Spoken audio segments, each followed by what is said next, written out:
That means we have time for a few questions. On one of your slides, you mentioned different systems, so for example, the medical field, the legal field, the morality, and so on, and you meant there's about 10 different systems there. In terms of evolutionary theory, can we extrapolate, say, over the next 1,000 years, do you think those will be more harmonious or more conflict? Yeah, well, that's a great question. Can you repeat the question? Right. So will the cultural systems be more harmonious over 1,000 years? I'm hopeful, right? I'm hopeful that that's where we're headed. But there's some interesting roadblocks along the way. And some of those roadblocks have to do with personal ideology.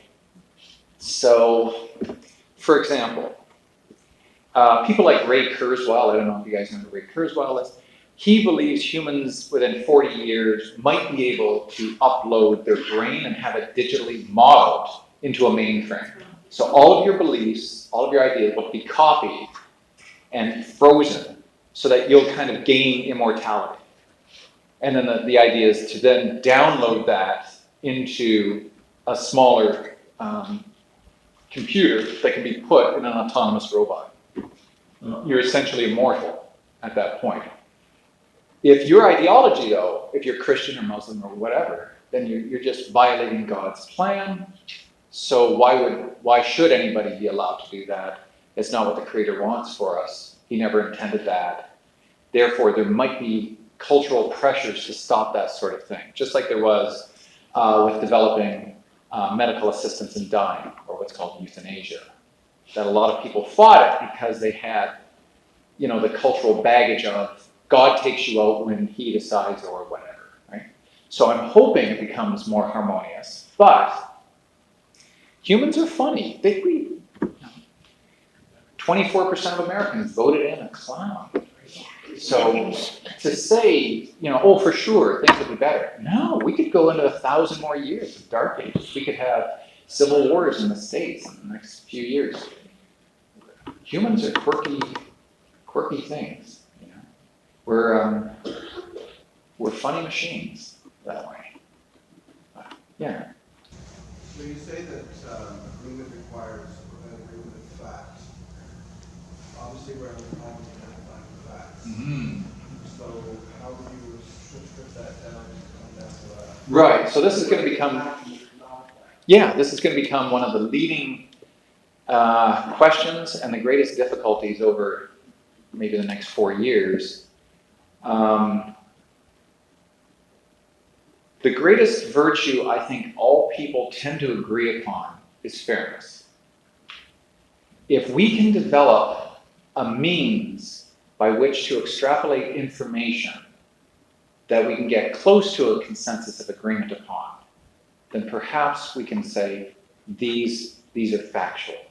These are facts. Enough agreement, enough evidence, enough proof. Right? And then we have to distinguish between, say, propositional facts. Albany is the capital of New York, of the state of New York.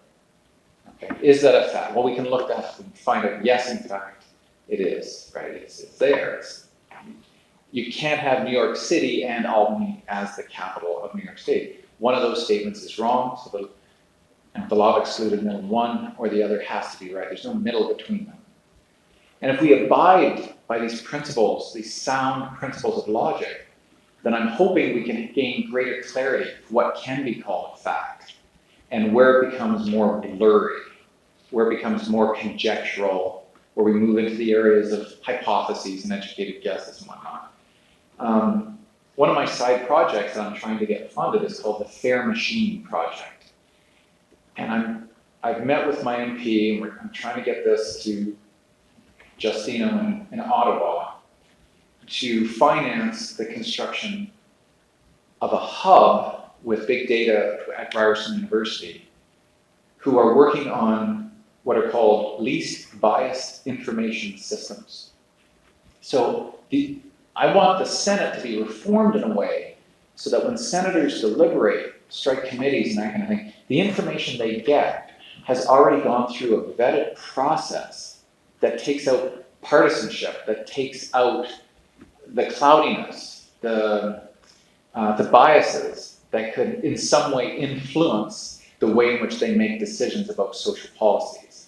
To me, that's the ideal, that's the best humans can do, is to use our technology to our advantage. We're slower than computers, and we're way stupider in terms of our capacities to let our biases influence us.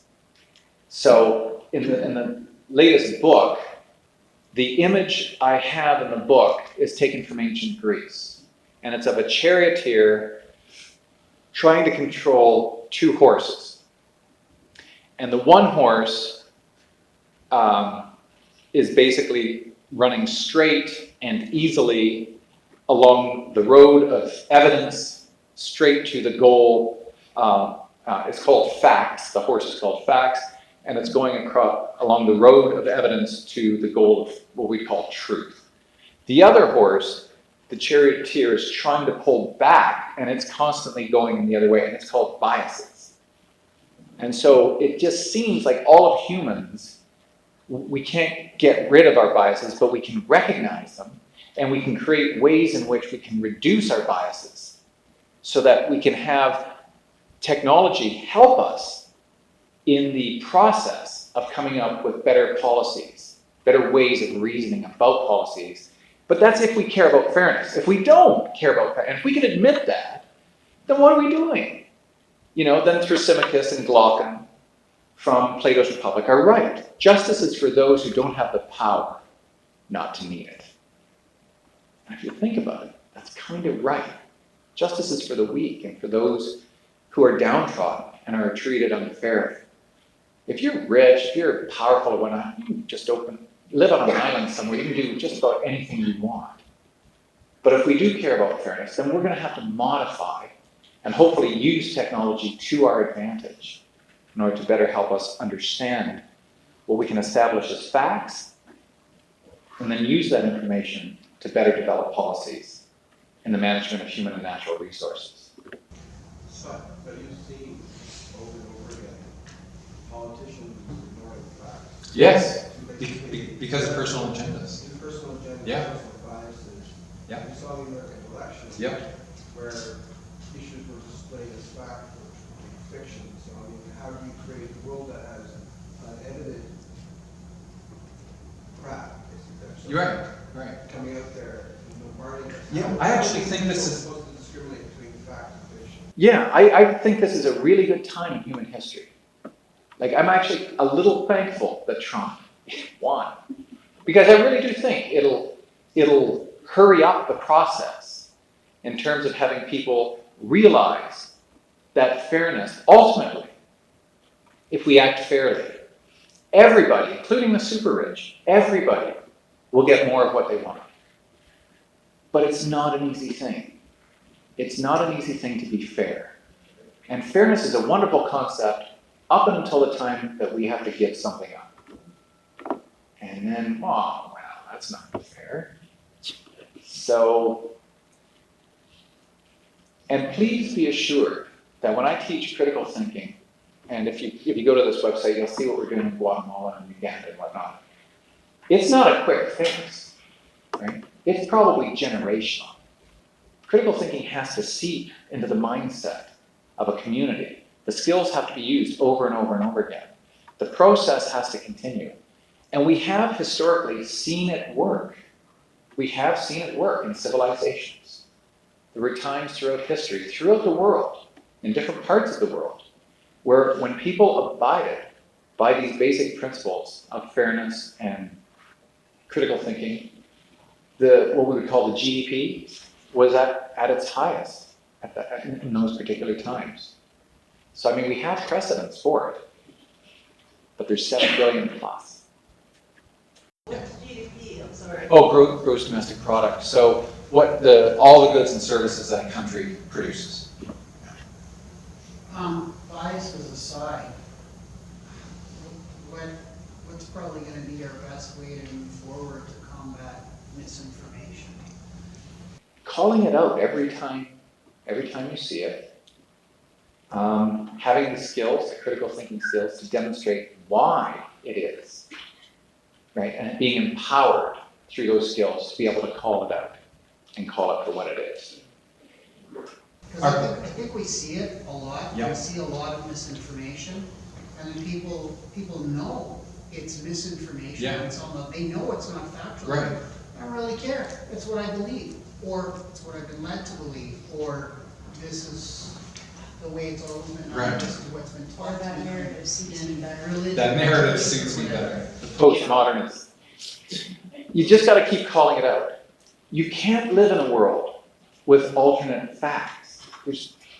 That's a relativistic postmodernist dream world. I don't know, I just want to make one quick comment. I don't know if you saw, there was a video that just came out a couple of days ago with Keith Olbermann in the States.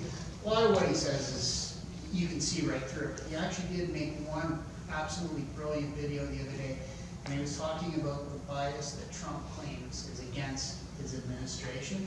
And he says there's no bias against it, and the best way to deal with it is no longer report him live, but to use a delay and just report as soon as they come against something that they can find not factual, present the fact, and then carry on, and then every time he sees something, or they see something not factual in the media, Right. just to present what the actual facts are.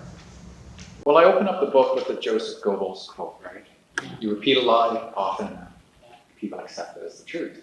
And that seems to be what Trump does, right? He has these talking points, and he just repeats them over and over and over again, so that people, it just becomes these kind of memes within a community, and they don't check, they don't need to check.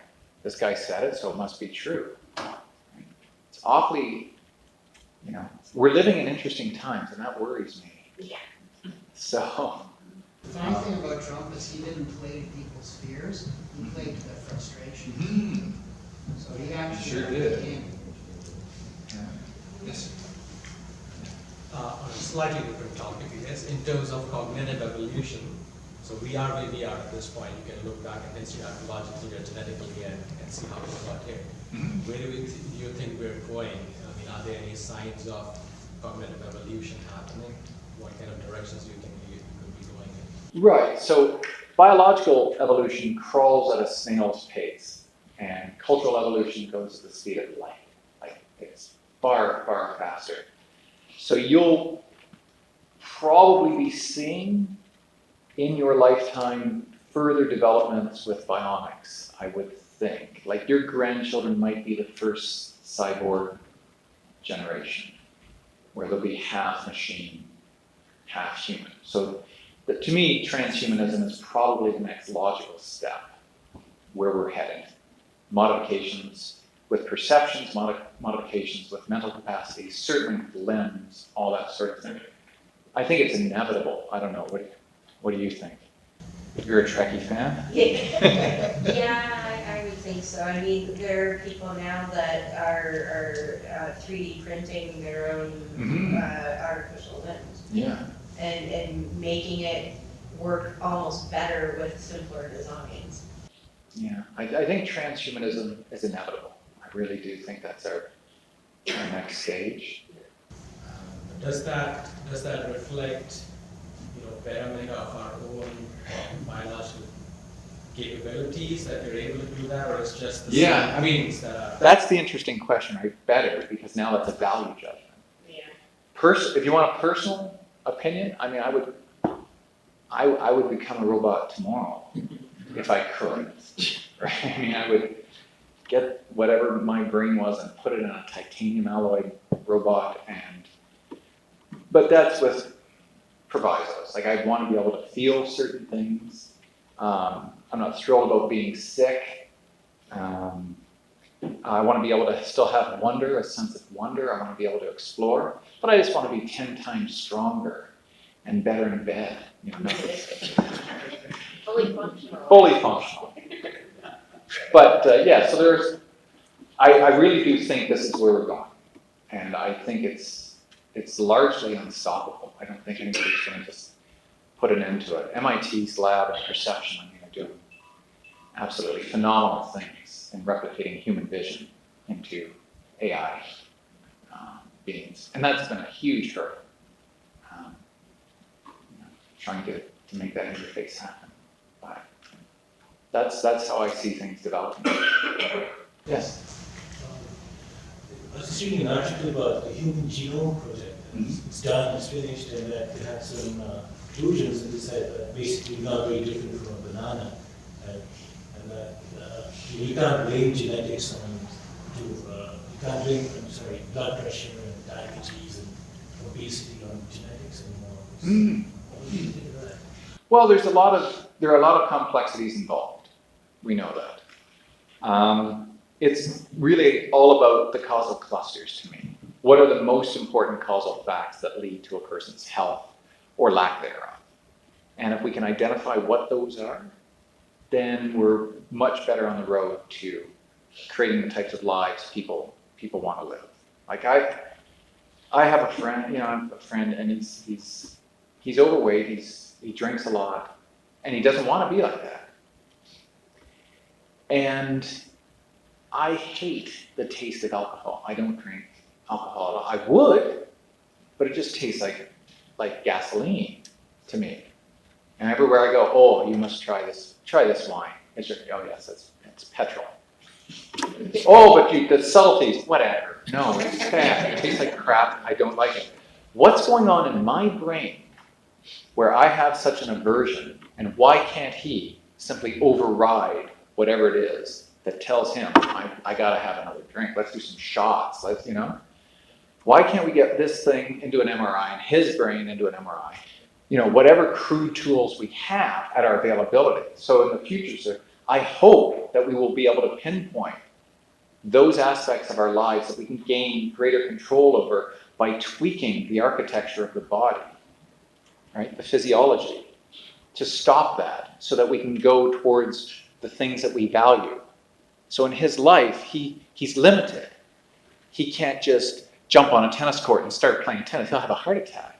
He just wouldn't be able to do that. It's a long road for him, right? But if we knew what factors led to his obesity, what factors led to his alcoholism, those types of things, and we could tweak those. So he woke up after an operation, I don't want to drink alcohol anymore. And, I don't want McDonald's anymore. I want to feel better about myself. Maybe is the hope that we can do that in the future, or will there still be ideologues who will say, you're playing God. You ought not to do that. Yeah, but you're saving a person's life. Others might say, well, in terms of evolution, he's being selected out. He's the obese guy. Let him go. Let nature take him out. No, that's my friend. I don't want to let him go, and I'm sure his wife doesn't. And I'm sure he doesn't. So I'm hoping once, we gather greater and greater and greater information about what makes the machinery work in connection with those other systems through which we as humans function, we'll be able to do the types of things that will lead to the types of lives, the values that we place in high regard, and we can live different lives. Yeah. At the beginning of the lecture, you mentioned the EEA, the evolutionary that you're studying, and just so stories. Right. Which made me just think of, I know that the EEA is a central interest of evolutionary psychology. And I was just curious what you thought of the criticisms that you get a lot of, you hear a lot of evolution psychology. And some of them are warranted. And that's why I was because I'm not an expert and I don't study evolutionary psychology and I'm not an evolutionary biologist, but I engage with a lot. Right. Talking online. And I find it's quite common that many evolutionary biologists are extremely critical of evolutionary psychology, saying that it's loaded with too many just so stories. Yeah, that's why I try not to. Or hearing people say, well, that's not even science. Yeah. Which I think sounds, right. That sounds almost. And in many cases, they're warranted. I don't consider myself an evolutionary psychologist. I'm an interdisciplinarian. Mm-hmm. But what I do try to do, trained in the analytic tradition of philosophy, is look at the pieces of the puzzle, try to put the puzzle together in the most what's called epistemically responsible way without telling these extraneous stories and just pulling things out of different orifices and trying to fit them in and that kind of thing. No. I'm very, very careful in terms of trying to put the pieces together. So to me, it seems apparent that all of the conditions like bipedalism, brain growth, migratory patterns, pharyngeal, all of these things, not one of them but all of them coming together as a perfect storm seems to be a more responsible way to look at our evolution, especially our cognitive evolution of how we got here. So I'm not saying things like, we needed logic to figure out how to get more bananas, and, we developed sticks to poke at them and knock them, the plantains from whatever. I'm not going that specific. I would never do the just so stories. Stephen Jay Gould was one of the biggest critics. I would never go to those lengths. I'm always very cautious and very careful about how far we can go. And I always mention I'm going to be somewhat conjectural here. But aside from that, I'm one of those guys who agrees that there is a lot of, not pseudoscience, but not real science that's going on in the field. So I never call myself an evolutionary psychologist just because it's gotten such a bad name, Right. within the field itself. So. Would you say that there's examples of sorry to extend my question. One, evolution psychologists who are maybe the example ones, particular ones who are doing the work that's more scientific versus other ones who Oh yeah, so Pinker and Robin Dunbar, those are the people I tend to respect the most. They hold back on those stories and just try to look at the modular brain and how it's connected and that sort of thing. They don't go too far in their storytelling. So I have a lot of respect for that. Sure. Time for one more question. We've got to leave the auditorium by 8:30, so time for one or two more questions, and then we'll wrap it up. Okay, I thought I saw somebody stand up in front of me. Did you have a question? I guess, I don't know, do you have any questions about why, in terms of the brain's evolution, why the limbic system has not kept pace with the prefrontal cortex? Any kind of- Yeah. I mean, there's a number of schools of thought, right? There's the triune brain theory, the basic, kind of pons and the medulla oblongata and the limbic system, and then the prefrontal cortex, all evolving at different time periods. That's why I say with the limbic system and the amygdala and the hippocampus and whatnot, we were emotional beings long before we were rational beings. So very difficult to overcome our biases, to pull that horse onto the road of evidence to see where evidence leads us. And, the fact of the matter is we're stuck with it. And in critical thinking, we could argue a lot of critical thinking is about trying to keep your emotions in check, especially when you're dealing with very, very emotionally laden issues. And so that's why in the book I deal with things like, and it's largely aimed at the American public, gun control, capital punishment, euthanasia, abortion, these types of things, where you see a lot of divisiveness and basically looking at biases, emotional or otherwise, that might have gotten people to believe what they now do at this particular point in time. And to get them to try to look into the mirror a little more carefully at, why do I think capital punishment is justified for some crimes? Why do I think that no abortion should be allowed because you're taking the soul of a child, right? It's just trying to get people to keep their biases in check a little bit better, to keep their emotions, trying to pull their emotions in a little bit more to allow for certain types of liberties and rights and essential fairness for everybody who's involved. And again, that's not an easy thing to do, but it's a start. So my hope for this next book is that it acts as kind of like a template to facilitate more responsible discussions about important issues. And then still being able to live next door to the person with whom you entirely disagree with.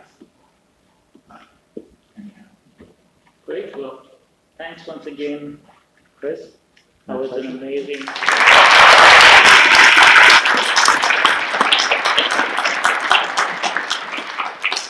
Chris will be outside after the lecture. Hopefully you get a chance to talk to him again. We've still got some refreshments available, but we have to clear out from here by 8:30, so. Will he clap his hands and let us know? It's time to go. Thanks a lot for coming out, everybody.